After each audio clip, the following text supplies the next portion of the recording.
एक छोटे से गांव में राजू नाम का एक लड़का रहता था।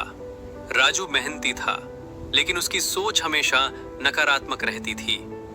वो हर काम शुरू करने से पहले ही सोचता था, मेरे बस का नहीं है, मैं कहाँ और ये काम कहाँ।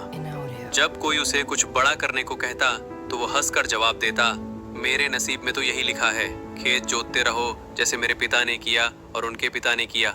एक दिन गांव में एक सन्यासी आए।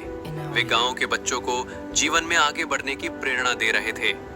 राजू भी उनके प्रवचन में बैठा था।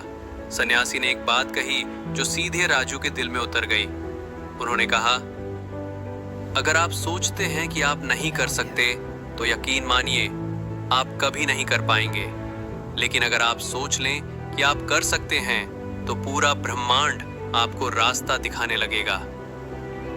राजू को पहली बार लगा कि शायद अब तक गलती उसकी किस्मत में नहीं, उसकी सोच में थी। अगले दिन से उसने अपनी सोच बदलने की ठानी। खेतों में काम करते हुए भी वो अब अपने सपनों के बारे में सोचता, मैं पढ़ाई करूंगा, मैं कुछ बड़ा बनूंगा, मैं शहर जाऊंगा और अपनी एक अलग पहचान बनाऊंगा। उसने दिन रात मेहनत की। खेत में काम के बाद वो पुराने किताबों से पढ़ाई करता। गांव के एक मास्टर जी ने उसकी लगन देखकर उसकी मदद करनी शुरू कर दी। कई सालों की मेहनत के बाद राजू ने एक प्रतियोगिता परीक्षा पास की और एक सरकारी अफसर बन गया।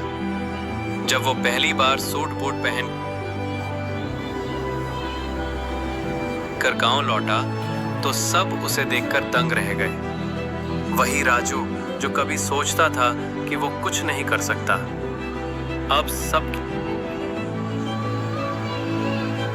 की प्रेरणा बन चुका था। राजू ने गांव के बच्चों को इकट्ठा करके एक ही बात कही, अगर मेरी जिंदगी बदली है तो सिर्फ एक वजह से, मैंने अपनी सोच बदली। जब तक आप खुद पर भरोसा नहीं करेंगे तब तक कोई भी बदलाव संभव नहीं। सोच बदलो, जिंदगी खुद ब खुद बदल जाएगी।